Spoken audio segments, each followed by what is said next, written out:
Vale, doncs bienvenidas, bienvenidos y bienvenides a esta mesa redonda. Yo soy Joana Bregolat de Cooperació y moderaré un poco la mesa de hoy y os presentaré un poco en qué se enmarca, de qué por qué estamos aquí, etc. Bueno, como he dicho, bienvenidas a todas. Esta mesa de herramientas feministas de la investigación para la defensa de derechos es una mesa que sigue a una que ya hicimos el pasado 2 de marzo con Apen Ruiz, María Sanz y Lucina Aude en Barcelona. Y estas mesas tenían como objetivo poner en común experiencias y saberes sobre metodologías feministas de la investigación y así visibilizar la importancia que tiene tener herramientas que nos permitan abordar la trama compleja de impactos que atraviesan las vulneraciones de derechos humanos, poniendo el foco en las vulneraciones de derechos humanos sobre las mujeres e identidades disidentes. Como veréis, la charla está siendo grabada para que sea accesible posteriormente, así que a cualquier persona que no quiera ser grabada o salir en cámara, os recomiendo pues cerrar la cámara.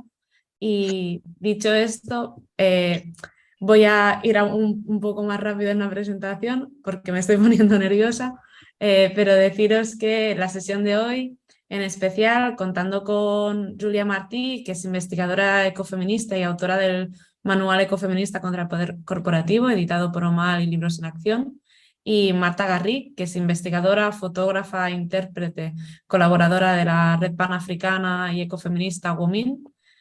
Nos centraremos la mirada, un poco haciendo spoilers por las presentaciones que ya he hecho, en la cuestión de los ecofeminismos y las miradas internacionalistas.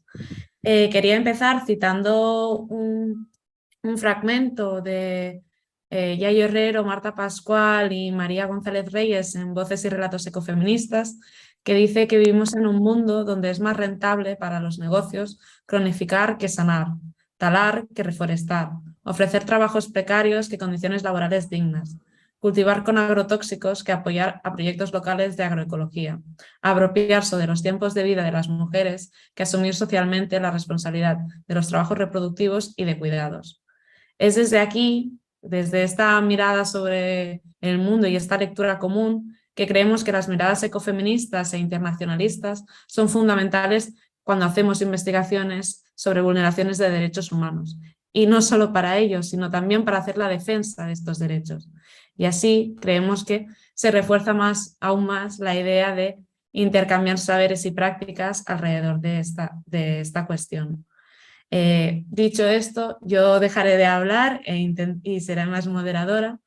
Y sí que para que tengáis un poco de idea de cómo irá el formato, lo hemos planteado en 3 preguntas y que irán hablando Julia y Marta, y también animaros a que si surgen dudas, preguntas durante la sesión, que las volquéis en el chat, que os leemos y hablaremos de ellas, ¿vale?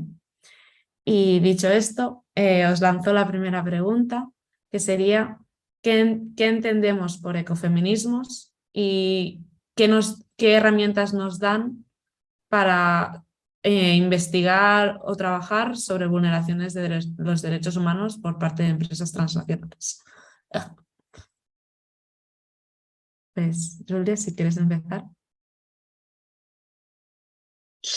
Vale, perfecto. Bueno, buenas tardes, buenos días a las que nos escuchen desde otros lados. En primer lugar, pues agradecerle a Joana y a todas las compañeras de Cooperació pues la oportunidad de poder participar en esta mesa y hablar un poco de este librito que acabamos de sacar, el Manual Ecofeminista contra el Poder Corporativo. Aunque también voy a hablar un poco más, luego os comento de otro informe que es más específico sobre megaproyectos y mirada ecofeminista, porque creo que en base a las preguntas y al diálogo que nos proponíais, pues quizá también encaja. Y para empezar, pues respondiendo un poco a esta pregunta, bueno, lo primero, ¿no? Tampoco me voy a extender mucho hablando de qué es el ecofeminismo, porque yo creo que cada vez es más conocido, ¿no? Y yo creo que en el momento actual, ¿no? En el que vemos como dos retos fundamentales que tenemos encima de la mesa son tanto la crisis ecológica y climática como la crisis de la reproducción social, ¿no? La crisis de cuidados, la dificultad de sostener la vida, pues se evidencia, ¿no? La necesidad de confluir entre los movimientos tanto ecologista como feminista, ¿no? Entonces, bueno, creo que el ecofeminismo o los ecofeminismos son muy amplios, ¿no? Y al final son tanto, podemos incluir dentro de esta noción tanto propuestas más teóricas, más de análisis, ¿no? Teóricos que unen el ecologismo y el feminismo, como también propuestas prácticas más concretas, ¿no? Y ahí, bueno, podríamos incluir todas las propuestas, ¿no? De resistencia, de defensa del territorio protagonizadas por mujeres en general, ¿no? Experiencias que vienen del sur global y que nos dan esa mirada, ¿no? de un ecofeminismo como más arraigado y más concretado, ¿no? Como en luchas concretas. Perdón por la repetición. En todo caso, a mí lo que me parece más interesante para el diálogo que tenemos hoy, ¿no? Y para pensarlo en relación al análisis de las resistencias contra las empresas transnacionales, es que el ecofeminismo nos sirve como para utilizarlo como unas gafas, ¿no? Siempre desde el movimiento feminista hablamos de las gafas moradas, ¿no? De las gafas feministas. Bueno, creo que el ecofeminismo nos da aún, ¿no? Como unas gafas de aún mayor visión para visibilizar todo aquello que normalmente está invisibilizado, ¿no? Y ahí yo rescato un concepto que también viene de las propuestas de la economía feminista, que es el conflicto capital-vida, ¿no? Esa idea de pensar más allá del conflicto teorizado por el marxismo, del conflicto capital-trabajo, de decir, bueno, el capital no solo está en guerra contra las trabajadoras y trabajadores, sino que está en guerra contra la vida en su conjunto, ¿no? Tanto la humana como la no humana, como la naturaleza. Y eso es fundamental para entender, ¿no? Cómo funcionan los procesos, ¿no? de acumulación capitalista y cómo funciona el propio sistema, para entender que no solo sobrevive en base a la explotación, que también y obviamente es un eje fundamental, sino que también sobrevive, ¿no? E intenta, y más en momentos de crisis como la actual, intenta sobrevivir pues ampliando los mecanismos de acumulación, de mercantilización, de privatización de cada vez más esferas de la vida que habíamos conseguido mantener fuera del mercado, ¿no? Entonces, pues ahí vemos como ya cada vez hay más cosas que son, pues que entran en el mercado, ¿no? En la posibilidad de compra-venta. Y en concreto, yo creo que cuando nos ponemos estas gafas, ¿no? Y más en el momento actual, vemos como la alianza entre el capitalismo y el heteropatriarcado se está profundizando, ¿no? Se refuerzan los mecanismos de control de los cuerpos, de control de la vida en un sentido amplio. Y para poner algunos ejemplos, ¿no? Podemos ver como en un contexto de crisis económica, de precarización de la vida, la responsabilidad de cerrar el ciclo de la economía, la responsabilidad de seguir sosteniendo la vida cuando todo falla, cuando hay inflación, cuando hay endeudamiento y demás, recae sobre los cuerpos feminizados, ¿no? Sobre en mayor parte las mujeres, que son las que tienen que hacer más dobles jornadas o triples jornadas, ¿no? Ampliar la explotación o, por ejemplo, ¿no? Todo lo que se ha analizado en base al concepto de cadenas globales de cuidado, ¿no? Todos los procesos que se dan ahí para sostener la vida cada vez en un contexto como más precario. Pero por otro lado, ¿no? Y para no alargarme mucho, creo que también el ecofeminismo nos sirve no solo para visibilizar lo invisible, sino que también nos sirve, ¿no? Cuando empezamos a sacar todo aquello que quedaba, ¿no? Debajo de la superficie y empezamos a ver todas estas diferentes formas de explotación y de opresión que quizá antes no veíamos, también empezamos a ver posibilidades de hilos, ¿no? O de puentes y de articulaciones entre diferentes tipos de resistencias, ¿no? y de luchas.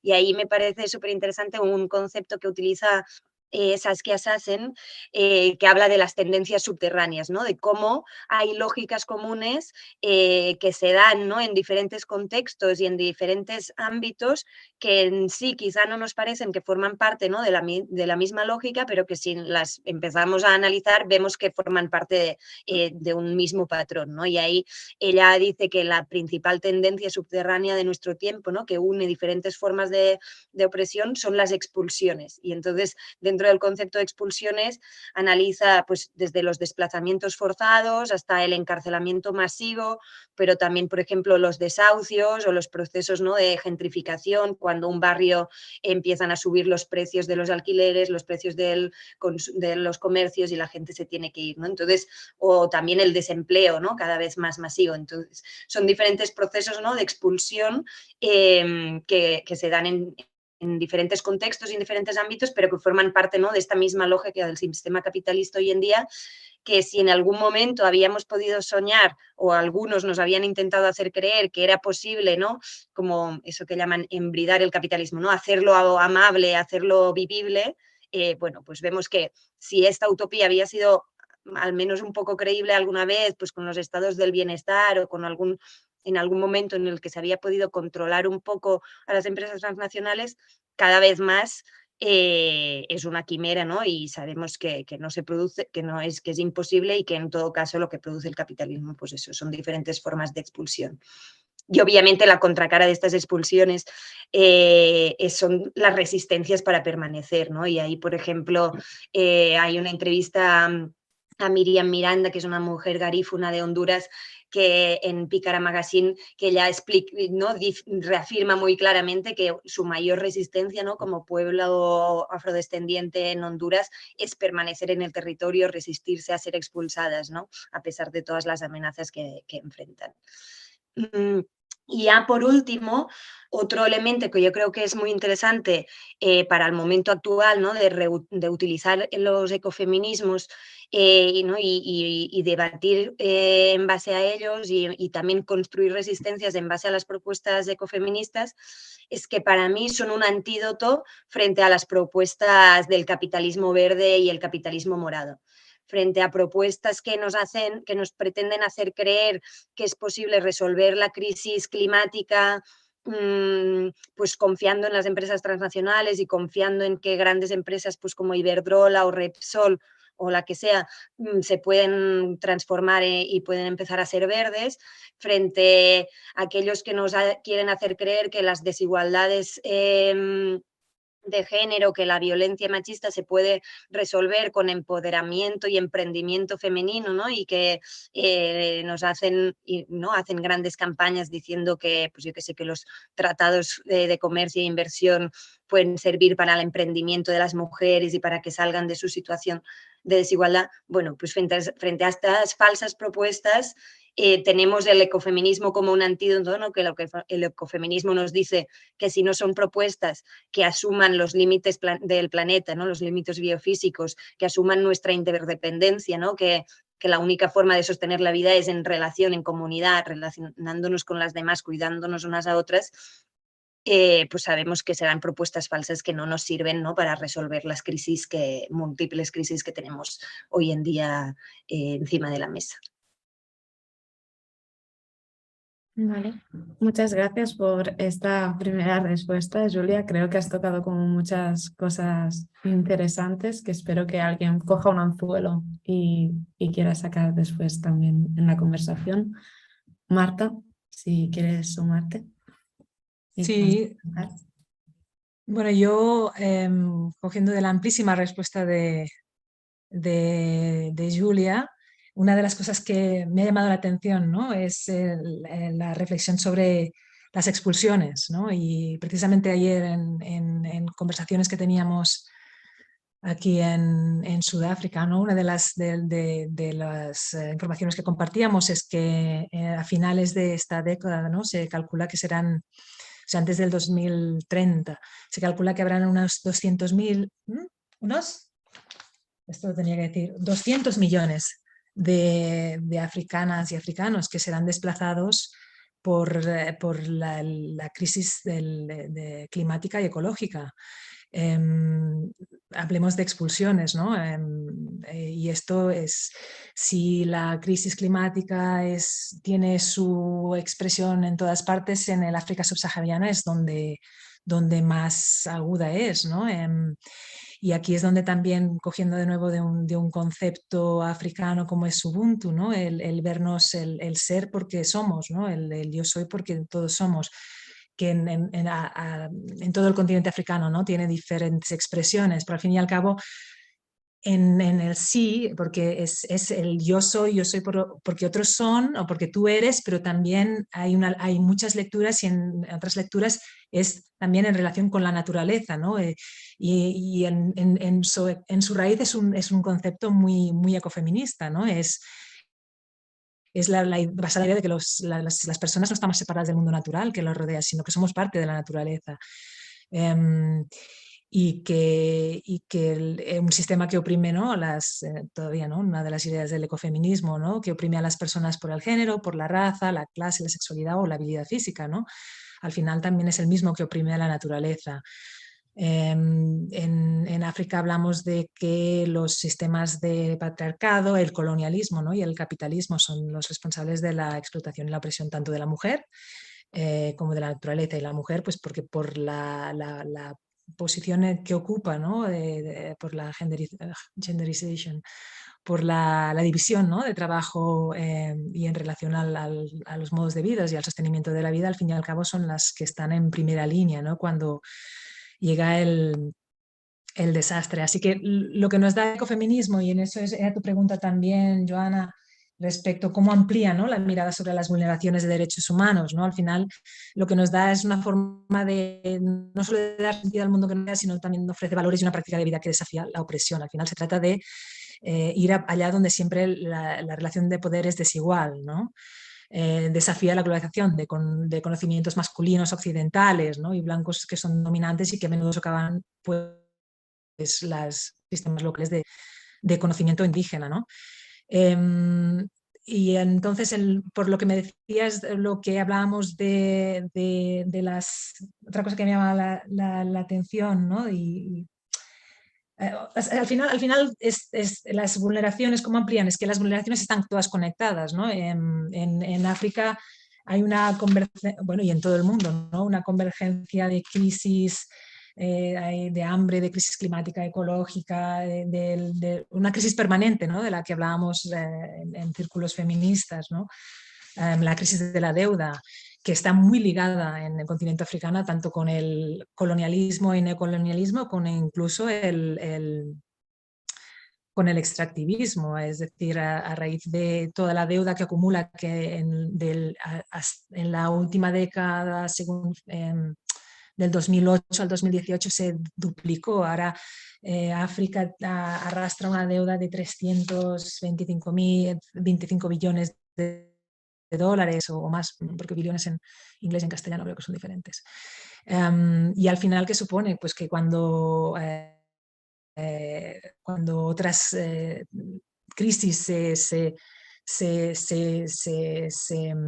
acumulan, ¿no? O sea, la crisis climática, que en África tiene expresiones muy concretas, son ciclones en Madagascar, en Mozambique, es el nivel del agua que está subiendo y que se está tragando últimamente metros de tierra, ¿no? Y dejando a poblaciones enteras sin modos de subsistencia. Al final lo que lleva a esas nuevas rondas de deuda, que suponen nuevas rondas de privatización, que suponen nuevas rondas de mercantilización de la vida y también estos préstamos se toman ya digamos, en futuras promesas de extractivismo, ¿no? de los minerales que serán extraídos. Es sobre eso que ya se dan nuevos préstamos. Y qué decir pues y que Julia hablaba, ¿no? Del capitalismo verde en Sudáfrica. Ahora las compañeras están haciendo mucho trabajo en la provincia del Northwest. Ahí tenemos poblaciones de nuevo siendo expulsadas de sus territorios para construir plantas solares, de vientos, la extracción de estos minerales, ¿no?, que se necesitan para el desarrollo de estas energías renovables. Tenemos el gobierno sudafricano, por ejemplo, invirtiendo en un megapuerto en la costa occidental para que todo este hidrógeno verde sea entonces llevado a Rotterdam y ahí distribuido en Europa. Dinero que invierte el gobierno sudafricano como infraestructura. Al fin y al cabo es una neocolonización. De hecho, ¿no?, esta transición verde, esta economía, capitalismo verde será de nuevo a expensas del sur global. Y lo que nos permite, pues, un poco el econofeminismo, y cerrando otra vez todo esto, es que todo esto que supone el extractivismo y que continúa suponiendo, y todo esto, pues al fin y al cabo será verlo desde esta mirada, que también en una situación de poder desigual a nivel geopolítico, donde África, por cuestiones históricas, de colonialismo y demás, no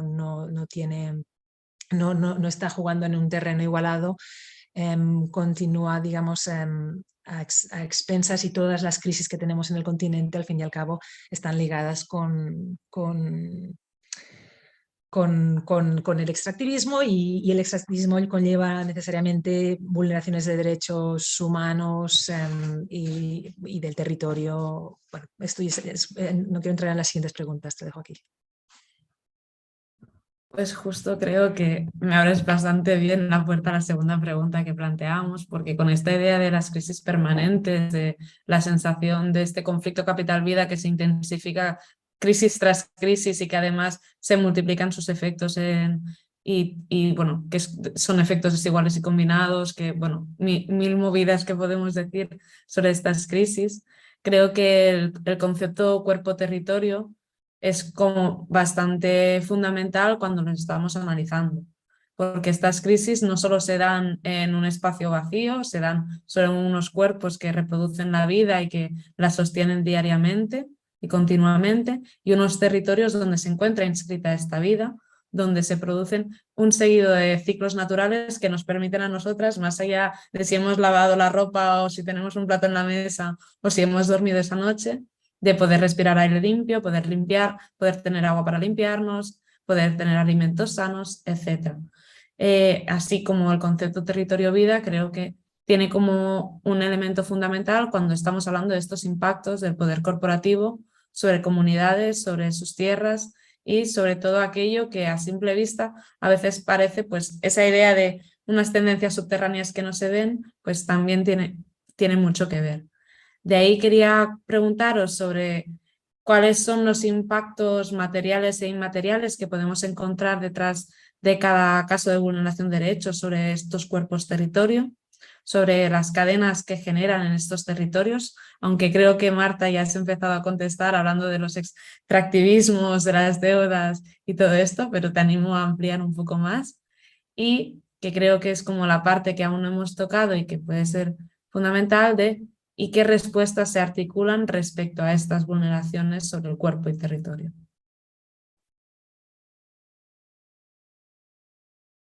¿Cuál de las dos quiere empezar, Julia o Marta? Habíamos dicho Julia, ¿no? Venga, sigo yo entonces. Bueno, lo primero es que me ha parecido súper interesante, Marta, que trajeras el tema de la deuda, porque también creo que es otro de los ejes, ¿no?, o de las lógicas comunes que nos pueden servir para unir diferentes ámbitos de lucha y de organización. Y además también es verdad que desde Europa, ¿no?, desde Europa diría, pues quizás se nos ha olvidado un poco lo que supuso la crisis de la deuda de 2011 y demás, pero que la volvemos a tener encima de la mesa y que, bueno, en otros países ya está, ¿no?, muy presente en ese ciclo post-pandemia. Entonces, nada, ahí yo creo, siempre me gusta como traer un lema que utilizaron las feministas argentinas en un 25 de noviembre de hace unos años, que ellas salieron a marchar con el lema que era vivas, libres y desendeudadas nos queremos, ¿no? Entonces, me parece brutal como poder poner el tema de la deuda en vinculación con la lucha contra las violencias machistas un 25 de noviembre, porque obviamente está muy vinculada, ¿no? Ya sea por todo lo que tiene que ver con ampliar el extractivismo y el ajuste, ¿no? Y la austeridad y demás, y los recortes de servicios públicos y todo lo que ya sabemos, sino que también las deudas, ¿no? Domésticas, el endeudamiento como a nivel de cada hogar, que también nos genera, ¿no? Como mucha más vulnerabilidad y mucha más dificultad de salir de situaciones de violencia, por ejemplo, ¿no? Entonces, bueno, creo que es un temón que además tenemos mucho que aprender ahí de las compañeras del sur global, pero en específico de Argentina, para también en la crisis que nos viene poder hacer estos vínculos y asumirlo como algo que nos cruza a todas, ¿no? Y que aunque a veces parece que es un concepto un poco difícil, ¿no? Y entender cómo funciona, a veces pues parece que es algo que no va con nosotras, pero que realmente nos va a atravesar nuestras vidas o nos las está atravesando ya y tenemos que unir fuerzas ahí. Pero bueno, volviendo a la pregunta sobre cuerpo-territorio, bueno, yo creo que es un concepto fundamental para el ecofeminismo, ¿no? Y ahí tenemos como que agradecerles muchísimo a las feministas comunitarias de Abya Yala haberlo compartido, ¿no? Y que nos dejen utilizarlo de alguna forma, aunque seguramente no lo expresamos tan bien como lo pueden compartir ellas. Ahí a mí...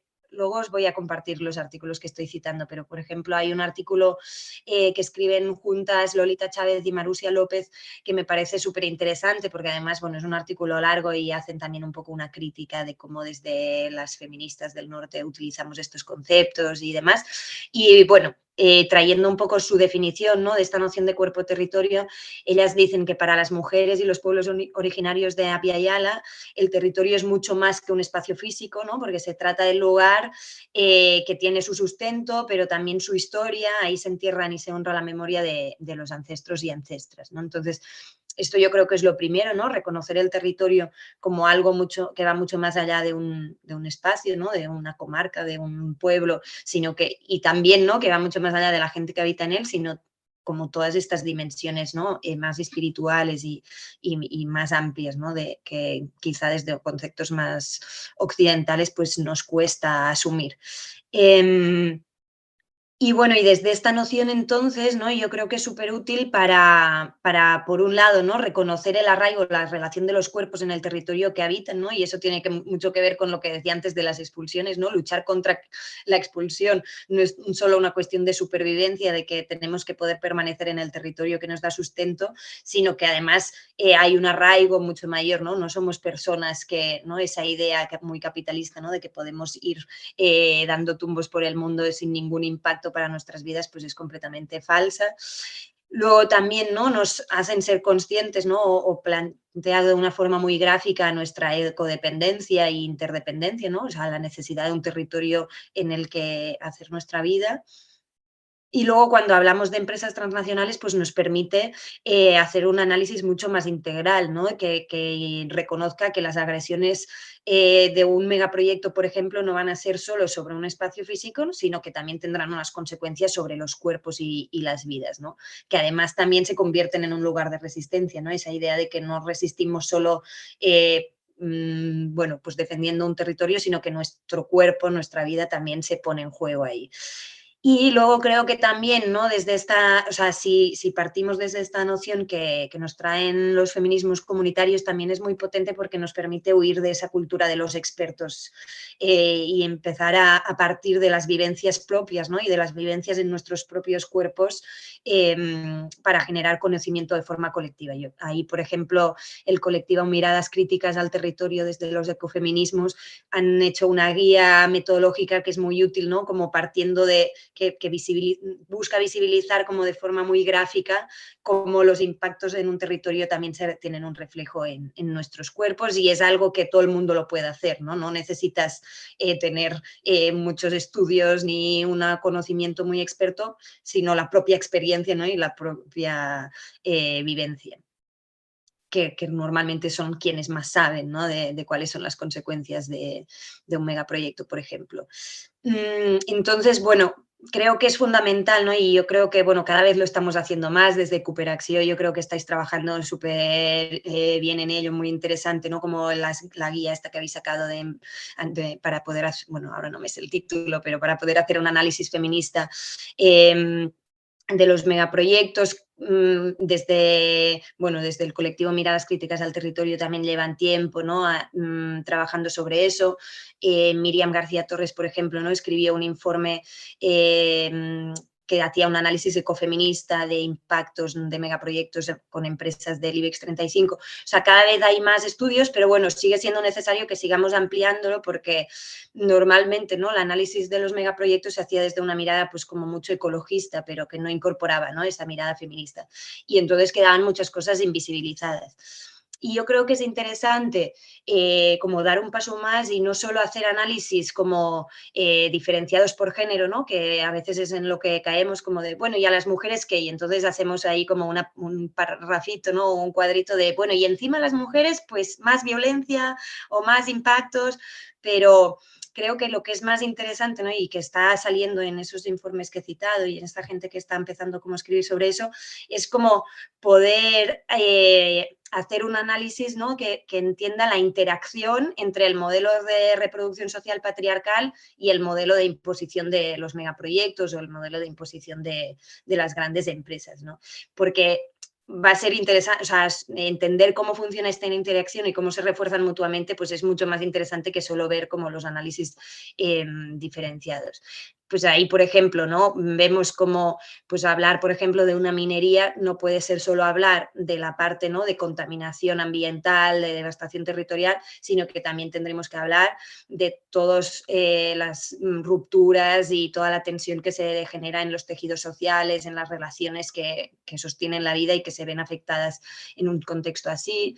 Y luego creo que también eso lo hemos hablado muchas veces con Joana, ¿no? La idea esa de que no solo es el planeta que colapsa, sino que son las vidas, ¿no? Que hay ya muchas vidas que están colapsando en ese contexto de destrucción territorial, pero también, ¿no? De expulsiones, de rutas migratorias, de cada vez más explotación y criminalización, ¿no? Entonces, tener esa mirada, ¿no? de cuáles son las vidas o de qué forma ya estamos, ¿no? Como colapsando, creo que también es interesante porque nos quita, ¿no? También como esa idea como apocalíptica de la crisis climática y ecológica, ¿no? Y nos da una realidad como mucho más contextualizada y presente de qué es lo que ya está pasando y por tanto por dónde podríamos empezar ya desde ahora mismo, ¿no? Como ya hay muchas gentes trabajando en ello, pues resistiendo y creando alternativas para ello. Y bueno, para daros algunos ejemplos como más concretos de qué podemos visibilizar, ¿no? Cuando miramos los megaproyectos desde una mirada ecofeminista, pues justo hemos sacado un informe hace poco desde OMAL, desde el Observatorio de Multinacionales en América Latina, que se llama En busca de justicia feminista contra el poder corporativo. Y ahí, bueno, analizamos diferentes casos de impactos de empresas transnacionales y sobre todo de las resistencias que se generan contra ellas. Y algunas de las cosas que hemos visto, bueno, sobre todo es lo que estábamos intentando como traer, es cómo podemos ampliar la agenda feminista con los aportes, ¿no? Y los aprendizajes que vienen de las luchas contra las empresas transnacionales, ¿no? Como en esa idea también que hemos ido construyendo en el último ciclo de movilizaciones feministas, ¿no? De entender el feminismo como algo que va mucho más allá de, pues eso, de las luchas contra la violencia machista o de los derechos reproductivos.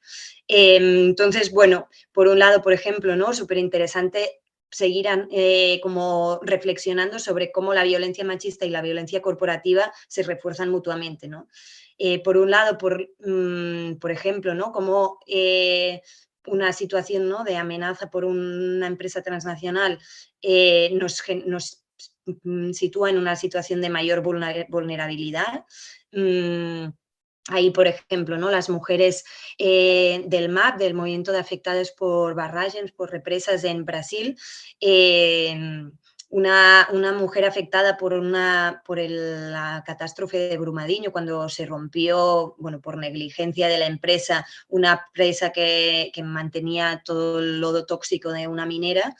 Y entonces, claro, las mujeres que vivían en la zona dependían de la pesca, dependían de la agricultura de subsistencia y como cayó todos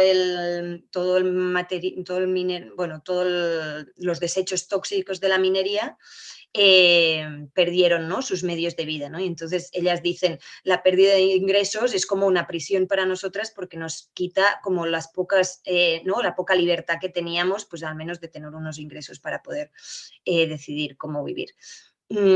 Y luego, obviamente, también como en las amenazas que sufren las mujeres defensoras del territorio, las mujeres que se atreven, ¿no?, a luchar contra un megaproyecto, estas amenazas o estas agresiones, en el caso de las mujeres, toman, ¿no?, como un patrón claramente machista y patriarcal. Y ahí, por ejemplo, tanto en las amenazas y las agresiones directas como también en todo lo que se mueve, ¿no?, cuando se da pues ese proceso de defensa, ¿no?, que hace que estas mujeres se salgan de su rol, ¿no?, del rol establecido, y entonces las expone mucho más, ¿no? Y ahí, por ejemplo, desde la Iniciativa Mesoamericana de Defensoras, nos contaban cómo hicieron como un mapeo de cuáles habían sido las causas de muerte de sus compañeras en los últimos años, y vieron que el 60% de sus compañeras que habían muerto en los últimos años no habían muerto por una violencia directa de la empresa o del actor que las estuviera amenazando, sino que habían muerto o por enfermedades o por violencia de género de sus parejas o sus relaciones. Bueno, me queda poco tiempo, entonces voy a ir un poco más rápido, pero bueno, otro ejemplo muy claro es todas las sobrecargas de trabajo reproductivo que se generan en estos contextos, ¿no? Ahí lo vemos claramente pues, en las mujeres, por ejemplo, que están sufriendo pobreza energética y que por tanto tienen que añadir a sus tareas de sostener la vida, pues hacer colas en servicios sociales para conseguir un bono o una ayuda para pagar la luz, o también en el caso, por ejemplo, ¿no?, de las mujeres que os decía de Brasil que sufrieron esa catástrofe, pues decían, claro, es que tenemos todo lleno de polvo, tenemos que estar limpiando todo el rato, además no sabemos si este polvo es tóxico, con el miedo que eso genera. Y ahí, una de las cosas que creo que es fundamental y que tenemos que seguir hablando y poner como muy en primer lugar cuando hablamos de todo eso, son los impactos sobre la salud, en concreto sobre la salud mental y también sobre la salud reproductiva, ¿no?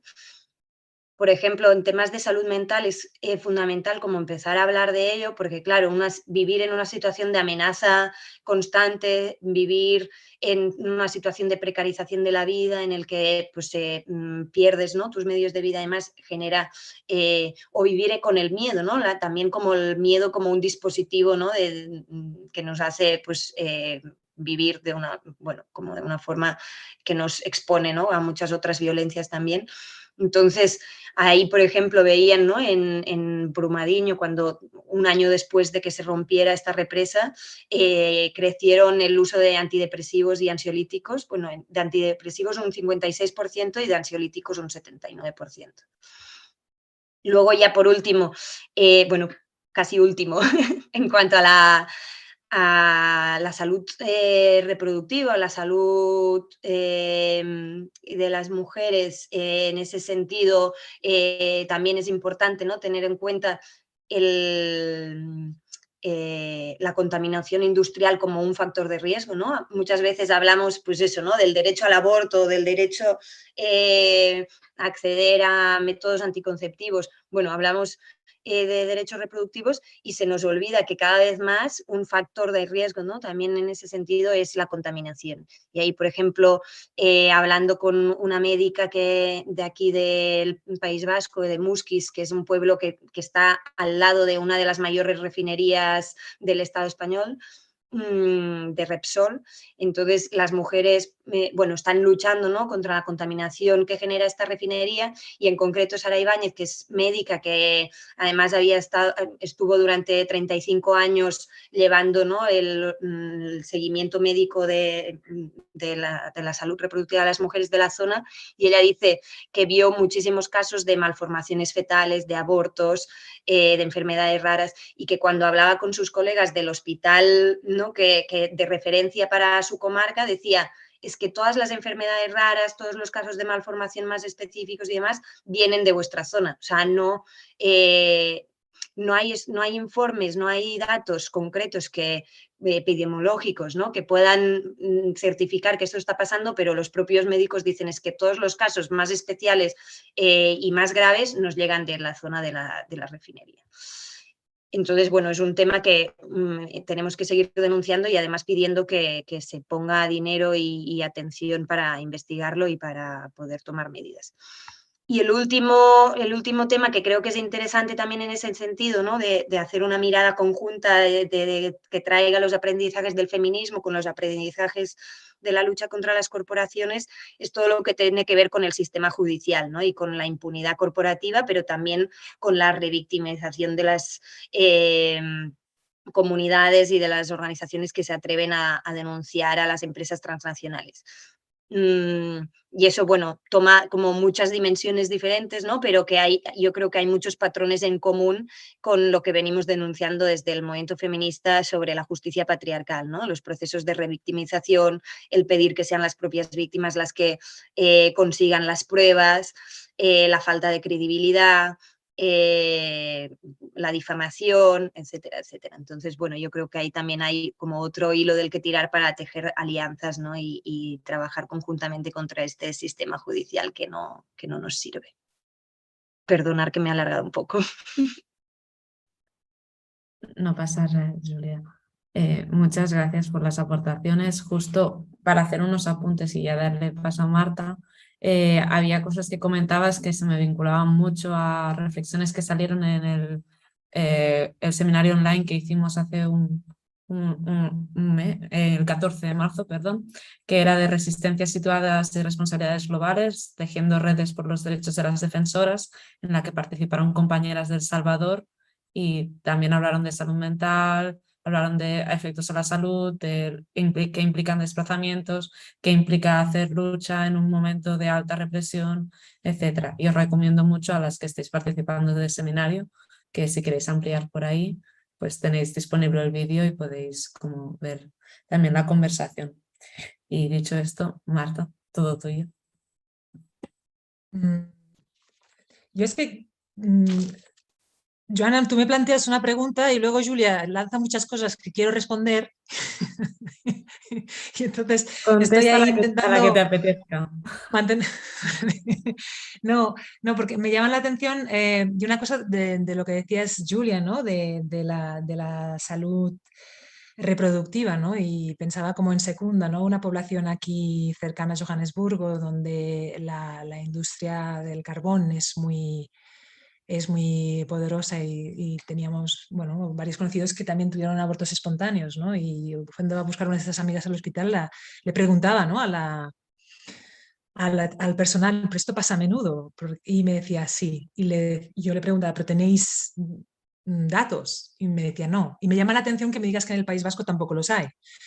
Y de nuevo es vincular eso, ¿no? Es como si en este análisis ecofeminista la ciencia, que ya de por sí se la puede acusar de haber puesto una lente muy patriarcal, ¿no? Y de haber estudiado pues, los infartos y todas estas cosas desde un punto de vista de solo estudiar a los hombres, cosas que yo también creo que son obvias, ¿no? En este impacto. Sin embargo, no tenemos estudios al respecto, ¿no? Y dice mucho de al final quién está detrás, ¿no? Tanto de la financiación como de llevar a cabo estos estudios. A ver, vamos, hablabas, la pregunta era los impactos materiales e inmateriales, ¿no? Que encontramos detrás de cada contaminación. Entonces, a ver, estoy un poco dispersa, pero cosas que me llamaban la atención también, ¿no? Cuando hablamos de eso, ¿no? De que el territorio es mucho más que sencillamente aquí una cosa que los proyectos, megaproyectos extractivos hacen, ¿no? Es llegan al territorio, sin permisos o a la espera de permisos empiezan pues en el caso de la minería, ¿no?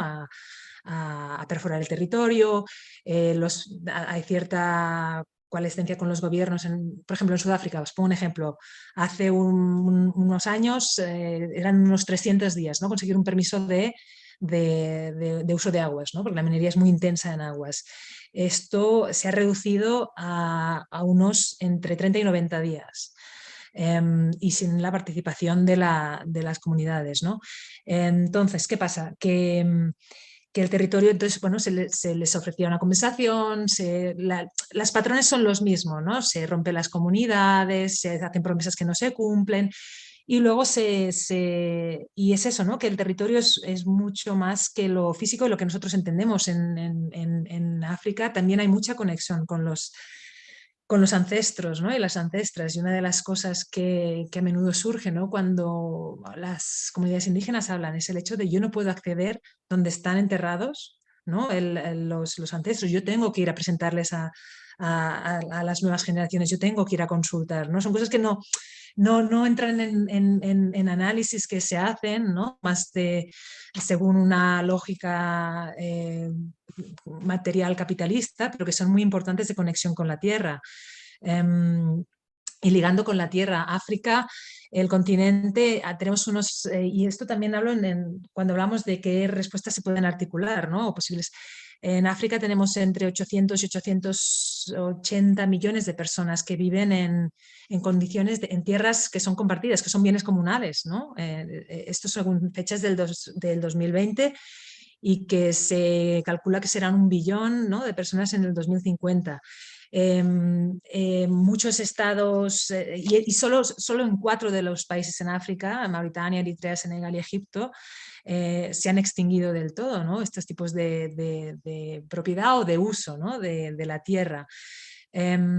Y a pesar de que la gran escala en la que existen, los gobiernos africanos pues no lo reconocen o no les dan el apoyo y son sistemas muy frágiles. Por muchas cosas, ¿no? También pues cómo se perciben por historias de colonización y neocolonización y por las privatizaciones que a menudo están impulsadas pues, por el Banco Mundial, por el Fondo Monetario Internacional y otras instituciones financieras así, ¿no? Que lo que ven es como, esta del bien comunal es una manera ineficiente, ¿no?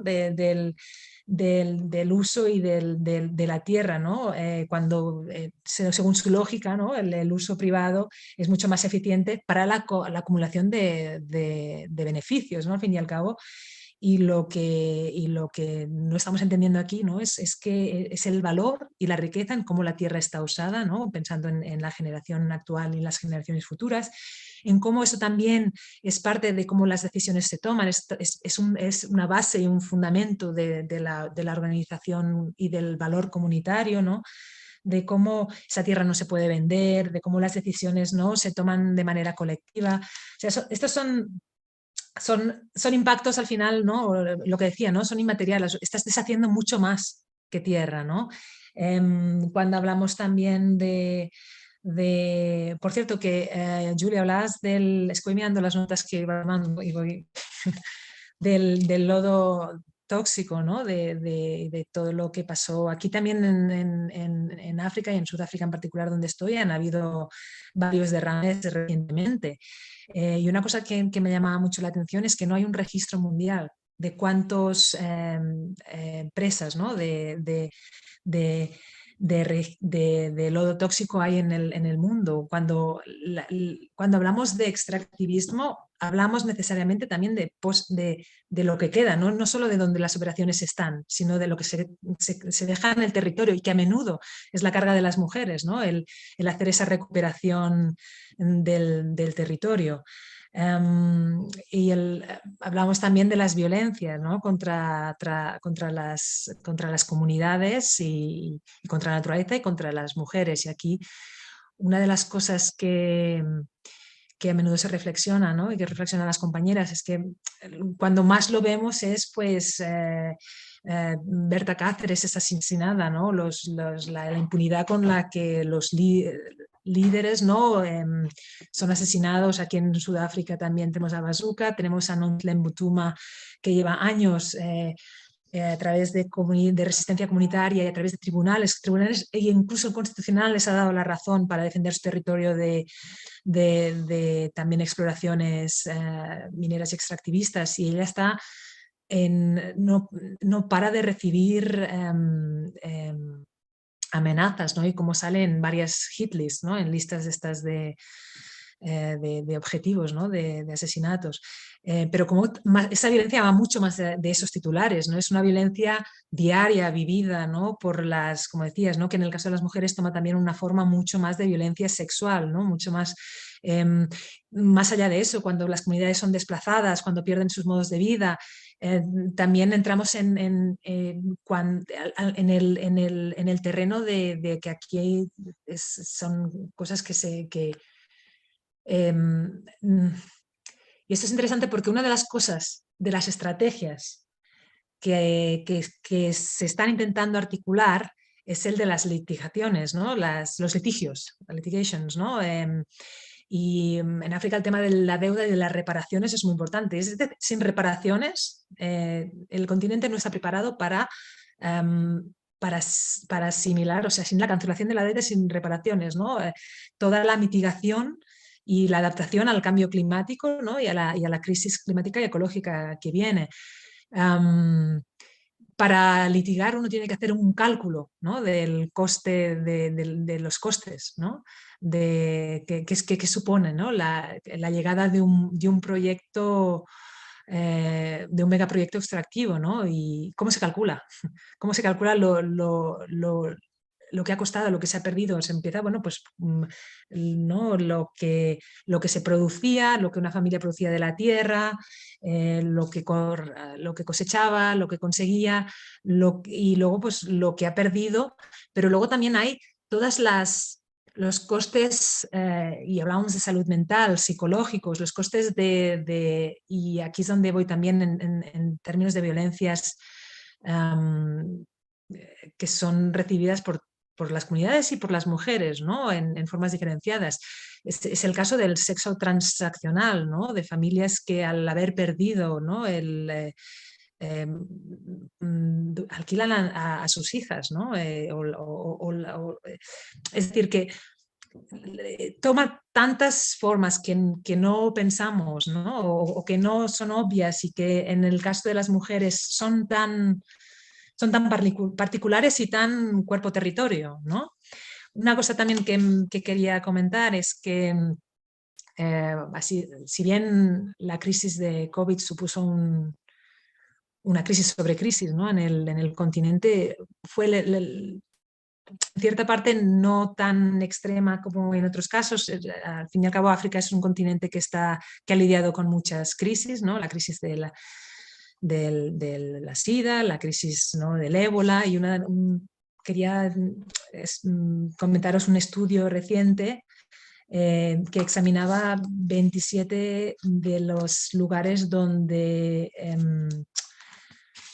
hubo un mayor impacto del ébola, ¿no? Y una de las conclusiones del estudio fue que allá donde había más probabilidad de que hubiera un fuerte impacto, ¿no? del virus, al fin y al cabo, era ahí donde habían proyectos extractivistas, ¿no? de tala de árboles y de bosques, de minería, al fin y al cabo, donde el equilibrio naturaleza personas, ¿no? se ha roto, y donde ha habido más. Es decir, que está tan ligado, y los impactos, ¿no? que Joana, tú planteabas, ¿no?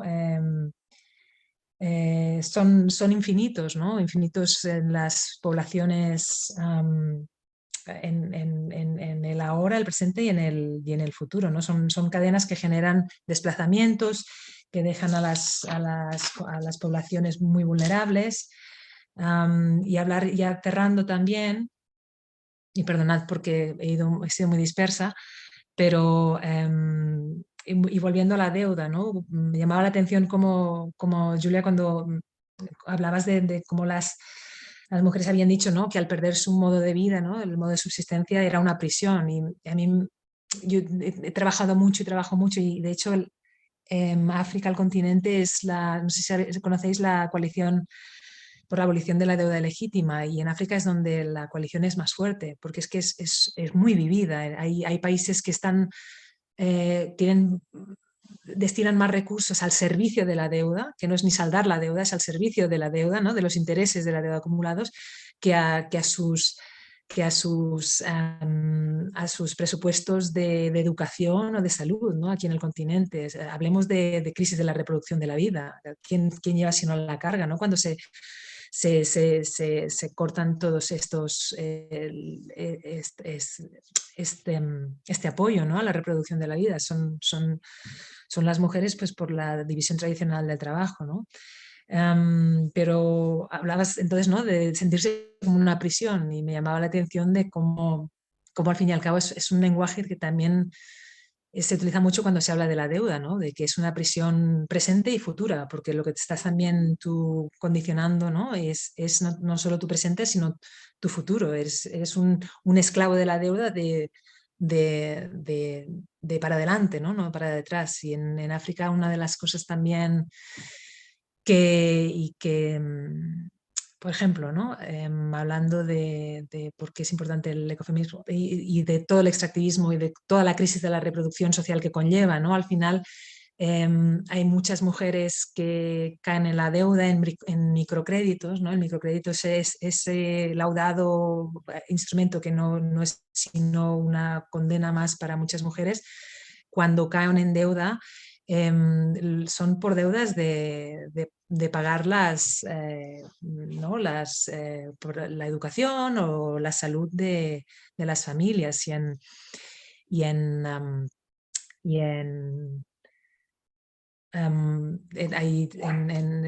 África Occidental, ¿no?, una de las porque aquí en África tenemos sistemas como el Stokvel, ¿no?, eso de que las mujeres eran como cajas de ahorros que son automanejadas por las mujeres, ¿no? Todo el mundo contribuye cada mes, ¿no?, o según se pacta, cada semana es una persona diferente la que se lleva todas las contribuciones, una forma de ahorro controlada, pequeña, que sirve para, ¿no?, apoyar la reproducción de la vida. Esto se rompe con la entrada de los microcréditos, ¿no?, y con el empuje que se les da a las mujeres a entrar en deuda por la crisis de la reproducción de la vida, ¿no?, porque los gobiernos están privatizando, se están mercantilizando, ¿no?, todo lo que es el apoyo, el sustento a la reproducción de la vida, y al final toma formas se rompen entonces estos, digamos, este tejido, ¿no?, que mantenía a las mujeres, ¿no?, juntas, y toma formas tan brutales como que aquellas que caen en el impago, ¿no?, se les saca a la puerta de la entrada de la casa, ¿no? Digamos que lo que me hace pensar es que son formas, todo esto son impactos, son cadenas, ¿no?, y que son formas muy brutales que al final, digamos, socavaban la comunidad y la solidaridad, ¿no?, que sin la entrada de todos estos megaproyectos pues funcionaban de otra manera, digamos. No sé, perdón que me he alargado. No te has alargado, está perfecto. Y justo como has hecho antes, me abres como la puerta a la tercera pregunta, que va en la línea de la solidaridad. Sí, como que quería hacer como un apunte, y es como que es volver como a repetir una cosa que he dicho antes, que en el anterior webinar que hicieron con las compañeras de El Salvador también se tocó la parte de litigios, la parte de justicia y tal. Como recomendaros de nuevo, parezco un spammer, pero no pasa, pero podéis ignorarme, que estaría muy bien que si queréis como ver qué se comentó y las reflexiones, también se habló de mecanismos como la debida diligencia y otros elementos que también se vinculan y se entroncan como a qué respuestas se articulan muchas veces por parte de espacios con vocación internacionalista. Dicho esto, la tercera pregunta, y ya os damos también paso a la gente que estáis escuchándonos, por si tenéis preguntas y dudas. Quería como hablar de esta idea de que las miradas feministas y ecofeministas en el análisis y la denuncia de las vulneraciones de derechos nos permiten subvertir un poco el orden de prioridades en un mundo donde la desigualdad es norma, y nos permiten como poner en jaque o en disputa ciertas cuestiones que el capital o el poder transnacional ningunea o se apropia porque las naturaliza y poco más. En esta idea, creo que si, aparte de subvertir estas prioridades, nos permiten tejer redes de solidaridad transfronteriza, no desde una perspectiva de todo lo que me dices bien, sino de poder generar diálogos, de poder intercambiar herramientas, de poder discutir cómo avanzar juntas. Y quería preguntar desde vuestra posición, desde vuestro trabajo, desde experiencia también práctica en movimientos y en espacios feministas y ecofeministas. ¿Qué papel creéis que tienen estas redes de solidaridad transfronteriza, este internacionalismo, cuando denunciamos las vulneraciones de derechos humanos? ¿Y cuál es el potencial que tienen en su defensa? Julia. Vale, bueno, a ver, hay muchas cosas que se pueden decir ahí. Para intentar ordenarlo, ¿no? Lo primero que yo creo que es como básico, ¿no? Y también escuchándole a Marta y como algunas de las cosas que has contado como súper terribles, ¿no? Y bueno, que no conocía y no conozco tanto el contexto en Sudáfrica y la verdad es que bueno, ¿no? Has contado situaciones como que nos parecen completamente, no sé, como, bueno, justo, ¿no? Lo que iba a decir, que son situaciones, ¿no? Que deberían ser, o sea, que son excepcionales, ¿no? O que entenderíamos como que se salen, ¿no? De la norma, que se salen de lo que serían como la norma establecida de los derechos humanos, del derecho internacional de los derechos humanos. Y ahora os explico por qué lo digo desde ahí, ¿no? Como porque yo creo que una de las cosas que está como más encima de la mesa ahora mismo es que no solo estamos hablando de que están creciendo las desigualdades, de que están creciendo las vulneraciones de derechos, sino que se da una cosa que, así como los técnicos jurídicos llaman como el vacío de derecho, ¿no? Como considerar que hay personas que no son titulares de derecho, que no son sujetas de derecho, ¿no? Que es ya como despojarte de todo, ¿no? De ya el último resquicio de dignidad como seres humanos, ¿no? Y eso es algo que, bueno, quizá hay que lo que es como más fuerte, ¿no? De todo eso es que se da en espacios que conviven con una supuesta normalidad democrática, ¿no? Entonces, Sudáfrica lo podemos considerar un país, ¿no? Que entra dentro de la categoría de países democráticos. El Estado español lo podemos considerar un país que entra dentro de la categoría de estados democráticos, pero en cambio se dan unas situaciones de vulneraciones de derechos humanos que entenderíamos como completamente excepcionales, pero que en realidad se están normalizando, ¿no? Y se dan como de forma naturalizada. Entonces, bueno, hago todo este rollo que quizá puede parecer un poco como de jurídico, teórico y que no sirve de mucho, pero creo que es como fundamental para que también pongamos en valor que todas las estrategias, todas las resistencias que sirven para sacar de la norma eso y para decir no pueden darse, ¿no? Esas situaciones de vulneraciones de derechos y de vacíos de derecho, pues son fundamentales porque es como el primer antídoto frente a esta normalización, ¿no? O sea, todo nos lleva a que miremos hacia otro lado, a qué mal está el mundo, no puedo ni encender las noticias, prefiero no saber, y entonces todas las experiencias, todas las resistencias que sirven para decir no vamos a callarnos ante eso, lo vamos a visibilizar y vamos a hacer todo lo posible para desnaturalizarle y que no se entienda como algo que, bueno, que pasa y porque es así y no hay alternativa a eso, ¿no? Y ahí, por ejemplo, ¿no? Yendo un poco más a un contexto más cercano al mío, creo que, por ejemplo, todas las luchas que están llevándose a cabo para denunciar las políticas migratorias y la situación, ¿no? De necropolítica, de que se decide sobre la vida y sobre la muerte de las personas en las fronteras, creo que son fundamentales, ¿no? Porque de alguna forma también el sistema nos quiere como inmunizar ante este horror, también como un propio mecanismo, ¿no? De disciplinamiento, de insensibilización ante los horrores que vemos como en otros, pero que también acabarán siendo algún día los nuestros. Entonces, bueno, romper con esa lógica y, por ejemplo, ¿no? La lucha que están haciendo las jornaleras de Huelva, ¿no? Que han conseguido, además en una alianza que también podemos decir transfronteriza, porque es entre trabajadoras locales con trabajadoras migradas, y han conseguido sacar a la luz unas situaciones, ¿no? De vacío de derecho en el que no había inspecciones, en el que, bueno, no hay casi inspecciones, en el que las trabajadoras sobre todo migradas, trabajan de sol a sol con una situación de explotación terrible, con una vulnerabilidad muy grande que las expone a sufrir violencia sexual, que las expone a sufrir bueno, todo tipo de vulneraciones de derechos, y eso no había conseguido, ¿no? Como salir a la luz, que la opinión pública, al menos en el Estado español, lo conociera, y gracias a la organización de las propias trabajadoras, tanto migradas como locales, pues ahora cada vez es más difícil encontrar a gente que no sepa que los frutos rojos en el sur del estado, en Huelva, se están recogiendo en unas condiciones de muchísima explotación, ¿no?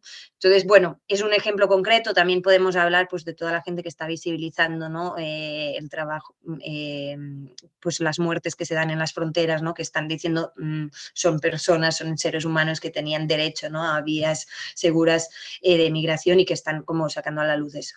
Entonces, bueno, creo que parece poco porque al final solo hacer la denuncia pues parece que no es suficiente, ¿no? Y que realmente no frena nada, pero para mí es un primer paso fundamental para no inmunizarnos, ¿no? Entre estas formas de terror. Eso por un lado. Por el otro lado, vinculado a lo que decía antes, ¿no? de cómo el sistema judicial pues, nos afecta de formas bastante parecidas, tanto a las mujeres o cuerpos feminizados que sufrimos violencias machistas, como a las comunidades que sufren o a las personas que sufren violencias corporativas. Creo que tenemos que tirar, ¿no? Y tejer alianzas desde el lema ese, ¿no? Tan feminista del yo sí te creo, ¿no? De la credibilidad por encima de todo, ¿no? Del romper con las lógicas, ¿no? del sistema patriarcal, de justicia patriarcal, que lo primero que hace es que no te cree y que encima te culpabiliza de las violencias que has sufrido, ¿no? Entonces, bueno, ahí creo que es súper interesante todos los mecanismos de justicia alternativa que se han ido creando en diferentes contextos, ¿no? Y con diferentes estrategias. Yo el que conozco más es el Tribunal Permanente de los Pueblos, que es una propuesta, ¿no? De justicia alternativa, que lo que hace es dar una legitimidad y una credibilidad, ¿no? a las personas que denuncian, ¿no? en esos procesos de justicia alternativa, que no tiene como una exigibilidad, ¿no? No hay una sentencia, pero que sí sirve, ¿no? Como para darles esta legitimidad y para poder decir hay unos derechos vulnerados.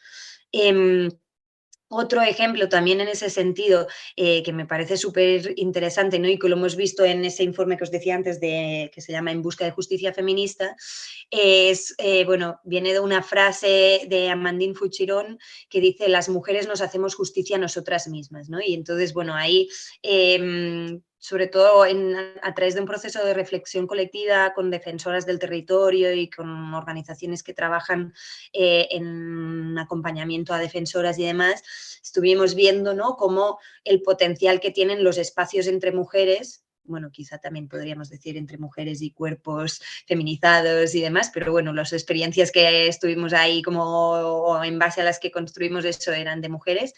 Y decían, los espacios entre mujeres tienen un potencial muy grande, ¿no? De transformación de la propia situación de violencia o de vulneración de derechos en un proceso, ¿no? de búsqueda de justicia y de reparación en sí misma, ¿no? Entonces, ahí, por ejemplo, las mujeres del MAP, del Movimiento de Atingidos por Barragens que os contaba antes, utilizaron la herramienta de las arpilleras, que son como tejidos, ¿no? A través de como una especie de patchwork que ya lo habían hecho las mujeres chilenas en la dictadura para poder denunciar las situaciones de vulneraciones de derechos que están sufriendo ahí.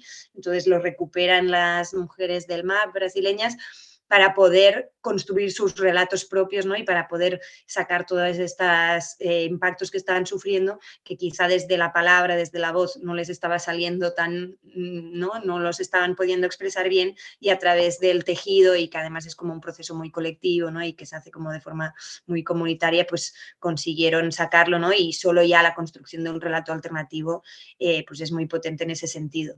No sé, por ejemplo, en Cataluña también la Alianza contra la Pobreza Energética está utilizando pues desde hacer un cuento infantil para poder trabajar cómo sufren, o sea, y cómo viven la pobreza energética las criaturas, ¿no? Y en sus casas, en las casas que sufren esta situación.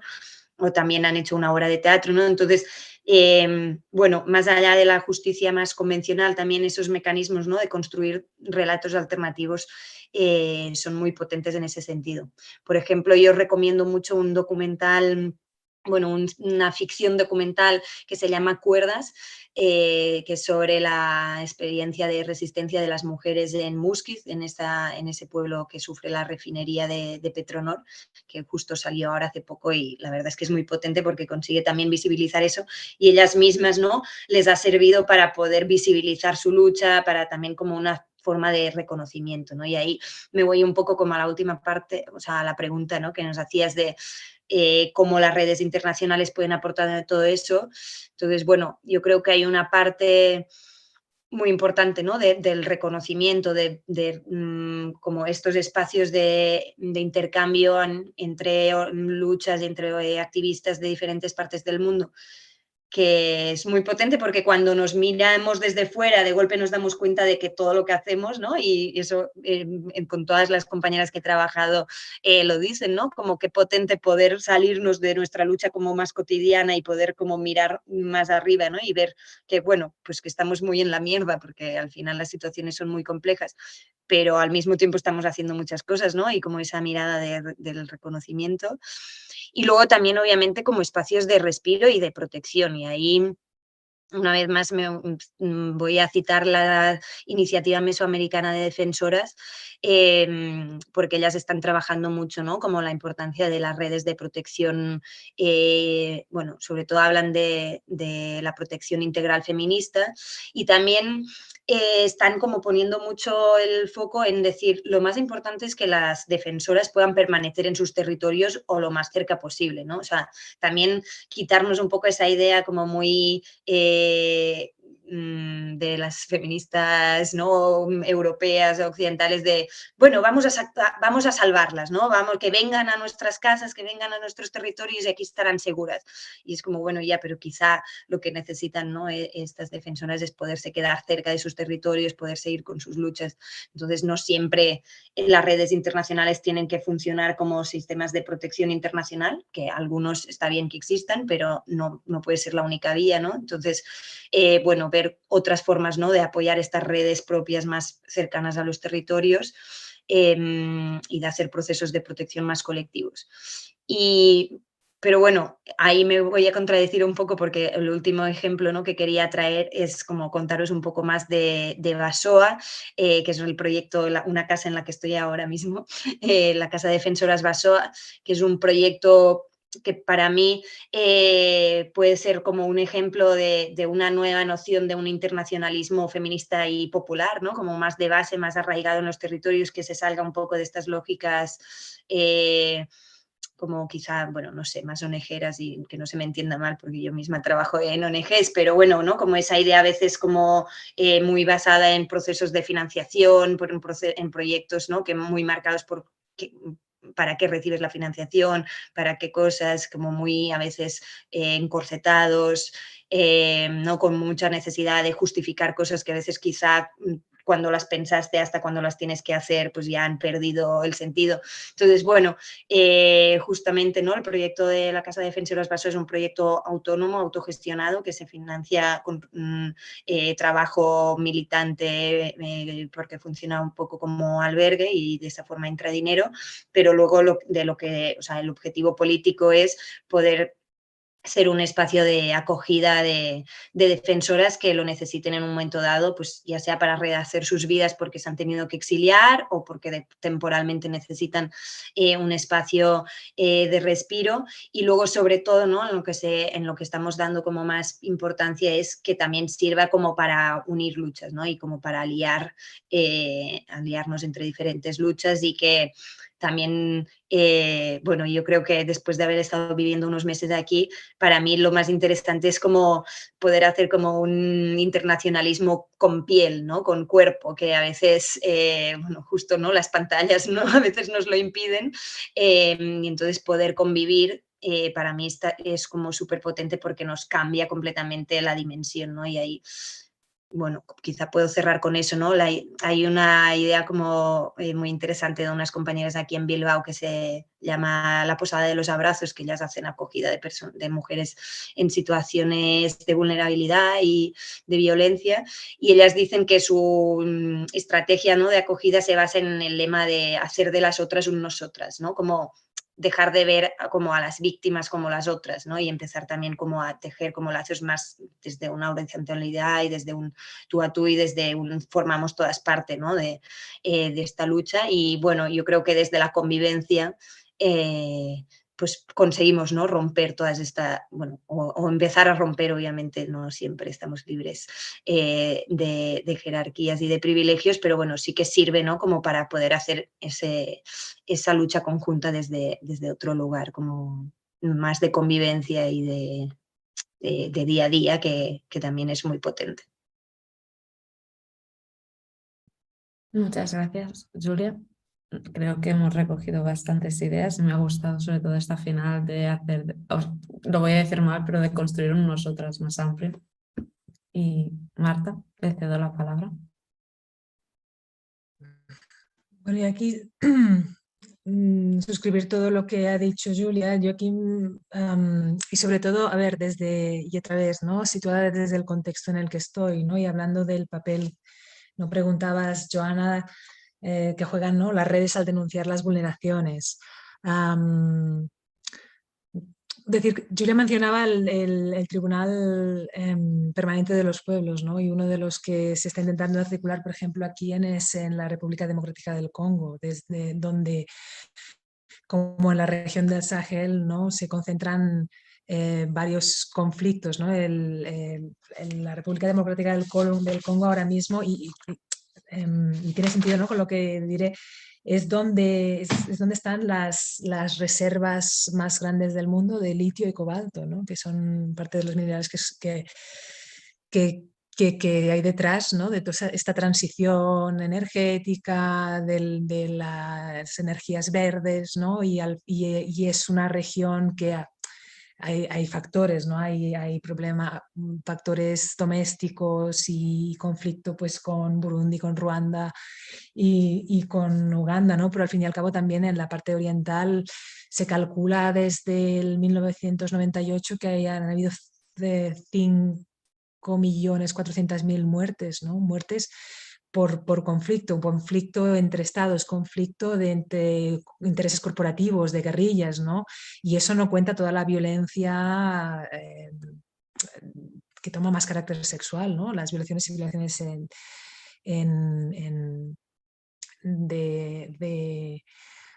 grupales y demás, ¿no? Entonces, ¿qué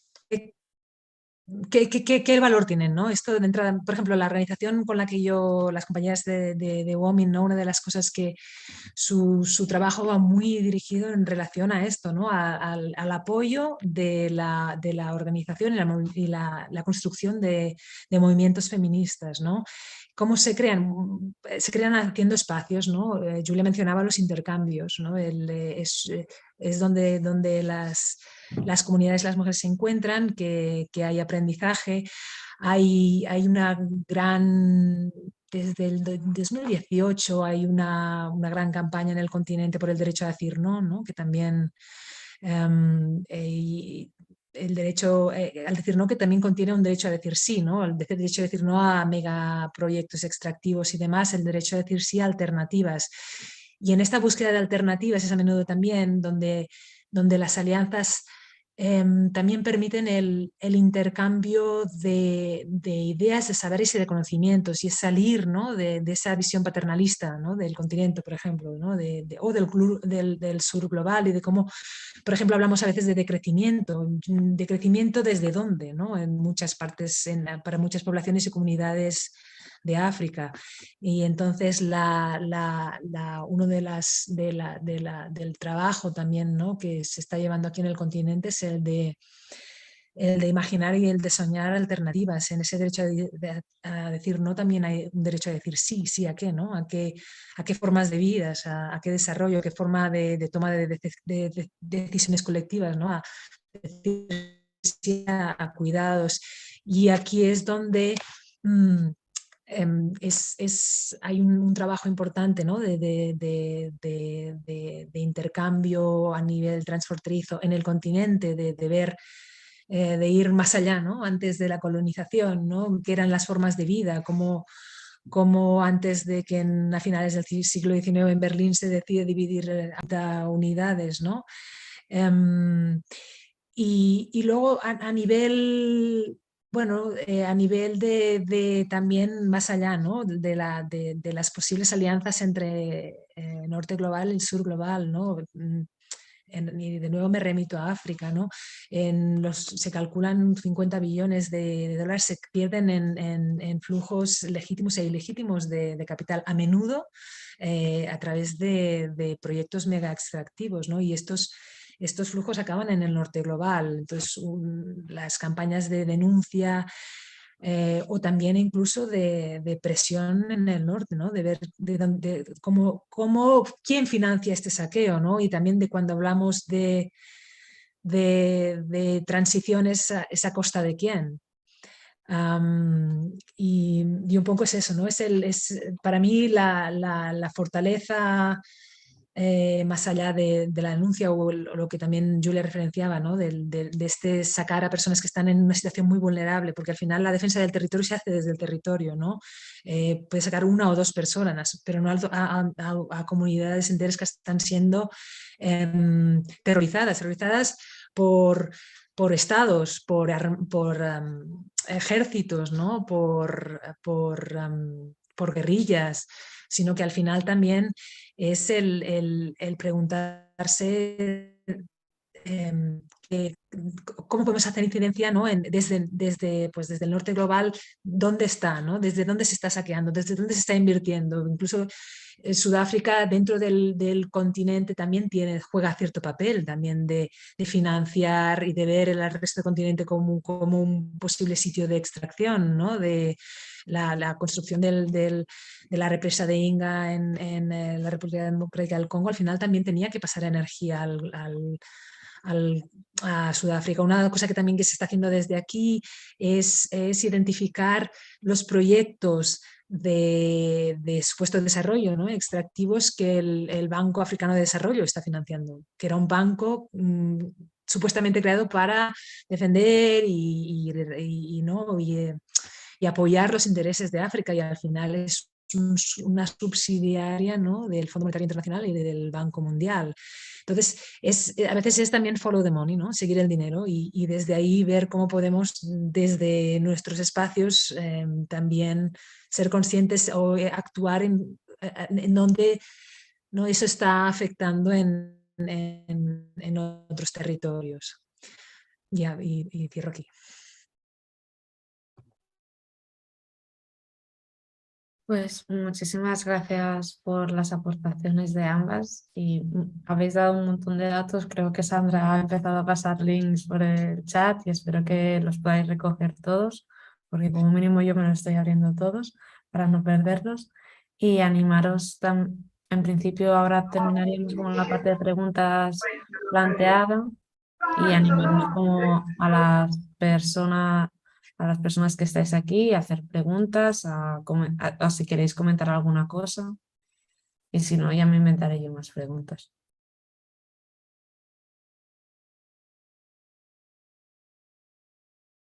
Creo que por el chat de momento no ha llegado ninguno.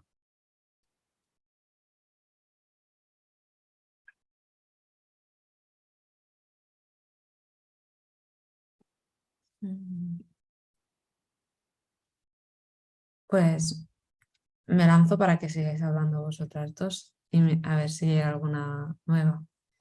Ha habido como una cosa que me ha gustado de esta última intervención, que hablabas de esta necesidad de reivindicar el derecho a poder decir no, pero también el derecho a poder decir sí a las alternativas, a dejarnos como también llevar por una imaginación que muchas veces ha sido secuestrada, pero poder pensar como qué otras formas de vivir, qué otras alternativas.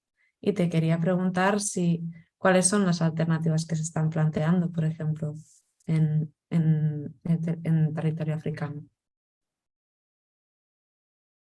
Pues bueno, es un trabajo que están haciendo las compañeras, ¿no? Usando pues prácticas de investigación, ¿cómo dijimos? Investigación de acción. Acción participación feminista. Eso es. Y, y hay varios estudios pilotos porque la alianza, ¿no? Women, de la que he referenciado y que la compañera ha puesto en el chat, Sandra, es trabaja siempre con alianzas y demás, ¿no? Siempre haciendo que sean lo más cerca del territorio que se esté haciendo. Y se han hecho pues trabajos en Madagascar, en Costa de Marfil, en Burkina Faso. Hay también proyectos piloto. Entonces, es interesante porque son procesos lentos. En África hay mucha oralidad, ¿no? Entonces, a veces también las organizaciones con quien se trabaja, ¿no? Que trabajan con las comunidades de base, con las mujeres, ¿no? Al final llevan ciertas nociones ¿no? sobre cómo podemos explorar y al final no necesariamente funcionan, ¿no? Porque las tradiciones son diferentes. Y luego tenemos eso, es lo que decías, Joana, nuestras imaginaciones han sido secuestradas y a menudo en África sufrimos de que muchos son conceptos que han sido impuestos, ¿no? Como lo que decía de hablar de crecimiento, ¿no? Que en cierto sentido Sudáfrica, por ejemplo, es el país más desigual del mundo. Entonces, para cierta parte de la población es de crecer desde dónde, ¿no? Pero entonces, bueno, es explorar, pues eso, formas de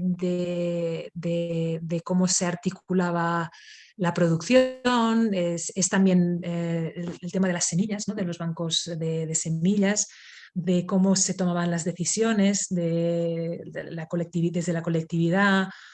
O sea, es volver a pensar cómo se hacía antes, ¿no? O incluso otras maneras, pero es una fase desde siempre, ¿no? Se ha dicho, y esto se ha tenido muy claro, estamos diciendo no a esto porque decimos sí a otras cosas. Lo que pasa que el sí claramente es un sí a un futuro que respete la naturaleza, que respete el derecho de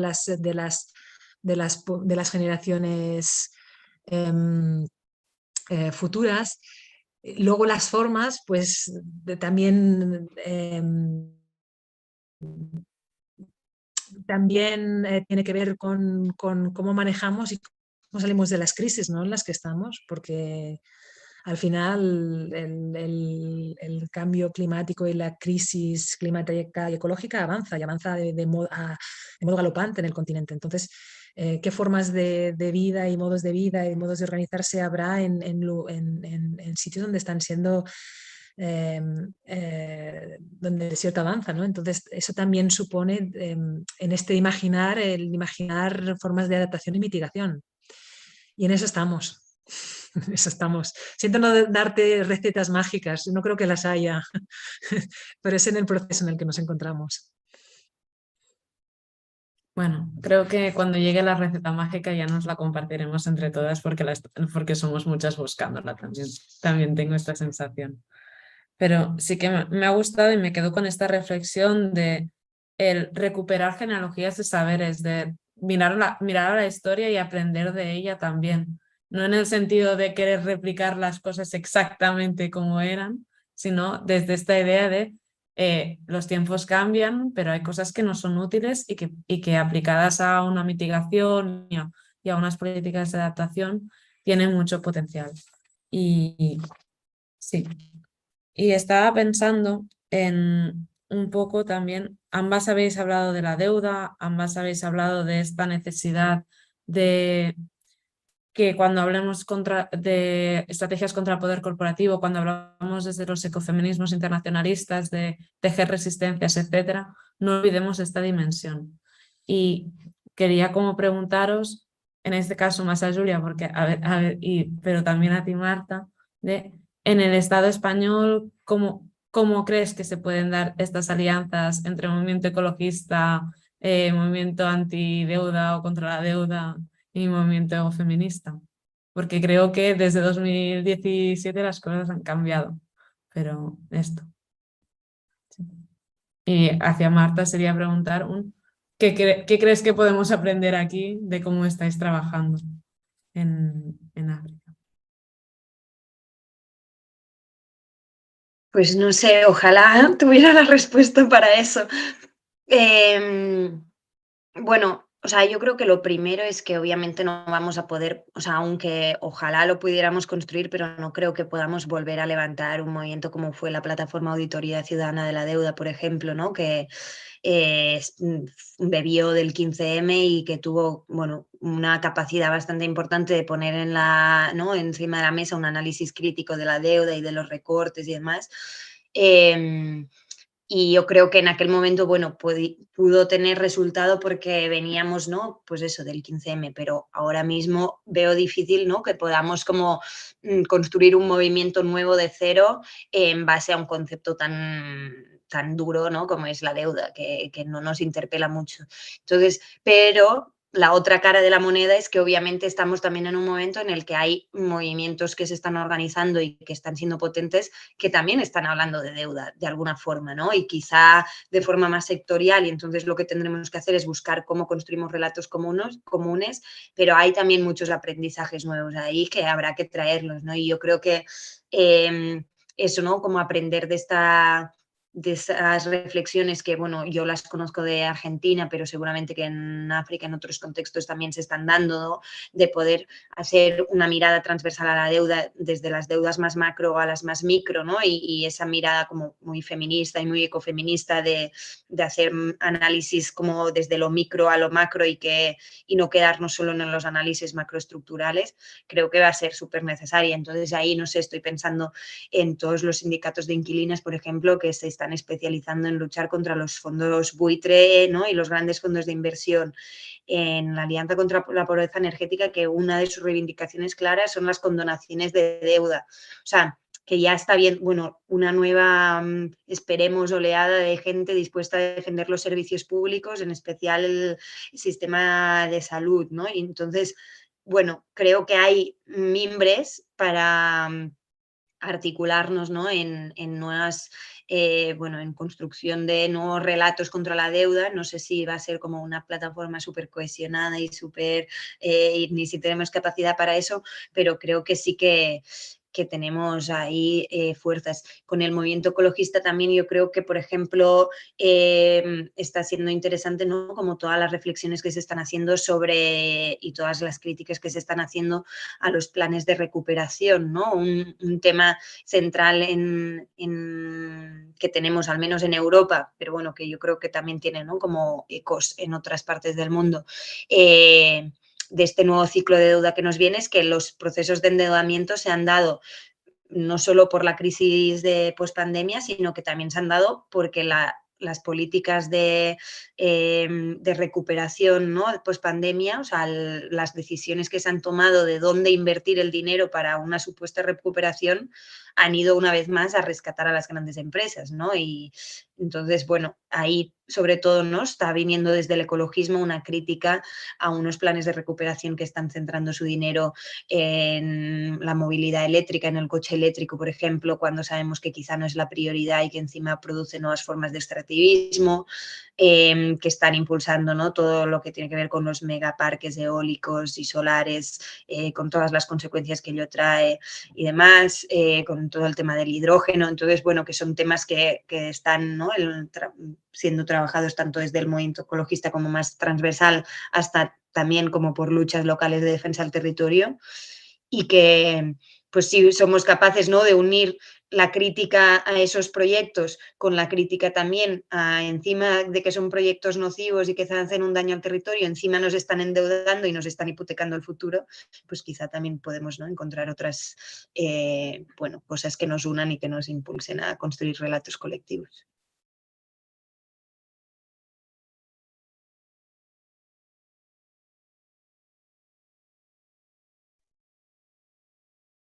¿Quieres sumar alguna cosa, Marta? Sí, no, yo no, suscribir lo que dice Julia aquí y lo que en relación a lo que me preguntabas, bueno, y también confirmarte que de nuevo, ¿no? que ni en España ni en Sudáfrica, es decir, la deuda, y también lo dice Silvia Federici, ¿no? Y otras compañeras en Argentina, ¿no? Que es sibilina, es un movimiento de esclavitud porque está ligado a la, ¿no? A la vergüenza, a la culpa, ¿no? Es algo que nos hipoteca nuestro futuro y nuestro presente. Y es muy difícil, incluso en un contexto como el africano, donde tenemos a Thomas Sankara, ¿no? Que fue líder histórico en Burkina Faso y asesinado por el norte global, ¿no? Que él decía muy claro que la deuda era la nueva herramienta de neocolonización o de colonización del continente, ¿no? En el momento en que las luchas de liberación y de independencia de los años 60 y 70, ¿no? estaban llevando muchos países fuera. Entonces el norte global buscó la manera de mantener, ¿no? Sujetos a los países, y la herramienta fue la deuda. Y sin embargo, a pesar de todo esto y de la crisis de la deuda, es difícil también movilizar y conectar, ¿no? Lo micro con lo macro, ¿no? Y es por eso de también la tecnificación del lenguaje y el decir, bueno, es que tú no lo entiendes, ¿no? Cuando las líneas son muy claras, ¿no? La deuda de los estados al final acaba siendo, pues, el recorte de los presupuestos de educación, de salud, ¿no? Y de otras cosas, pero... y decir que cuando hablamos de deuda aquí también a menudo, pues quizá una cosa que sí que es que hablamos de deuda y de reparaciones, ¿no? Pero se habla de deuda climática, porque al final la crisis climática, el continente africano aporta muy poco a todos los gases y a toda la, ¿no? Por un tema de diferentes momentos, ¿no? De cuando la industrialización y demás, pero luego también se habla de deuda climática, se habla de deuda de la colonización y se habla de deuda de los ¿cómo se llama? Del sustento, se me pierden las palabras en inglés, del sostenimiento de la vida.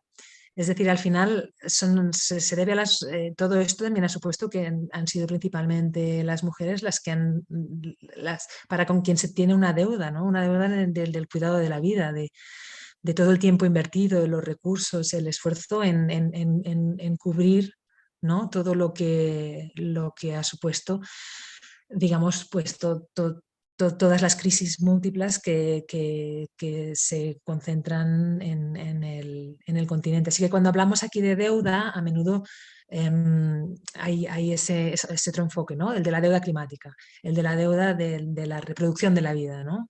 Ahora me salió la palabra, y de estas otras deudas. Es decir, quizá entendiendo la deuda como muchas de las cosas que se nos ha sacado, ¿no?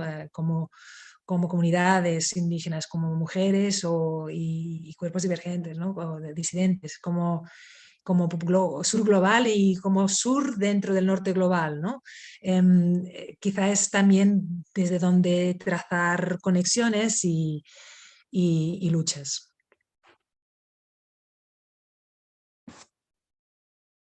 Pues no han llegado preguntas por el chat.